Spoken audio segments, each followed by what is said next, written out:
नमस्कार मित्रांनो, जय महाराष्ट्र। आताची सर्वात महत्त्वाची बातमी, भाजपाला या जिल्ह्यात सर्वात मोठा धक्का।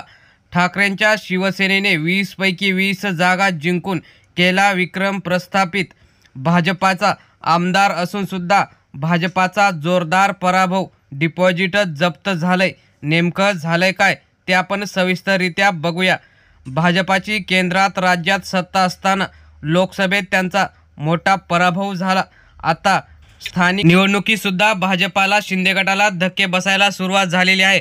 छत्रपती संभाजीनगर जिल्ह्यात गंगापूर तालुक्यामध्ये गंगापूर सहकारी साखर कारखान्याच्या निवडणुकीमध्ये स्थानिक भाजपाचे आमदार प्रशांत बंब यांना मोठा धक्का बसलेला आहे। त्यांची एवढ्या वर्षाची सत्ता उलटवून टाकलेली आहे। प्रशांत बंब यांचा सुद्धा येथे पराभव होऊन डिपॉझिट जप्त झालेला आहे व ठाकरेंच्या 20 पैकी 20 जागा आल्याने जिल्ह्यात आनंद व्यक्त करण्यात आला। निवडणुकीच्या निकालानंतर शिवसैनिकांनी गुलाल उधळून केंद्राच्या बाहेर मिरवणूक काढली। भाजपाची सगळीकडे सत्ता असताना सुद्धा आता स्थानिक पातळीवर मात्र लोक त्यांना नाकारायला सुरुवात झालेली आहे।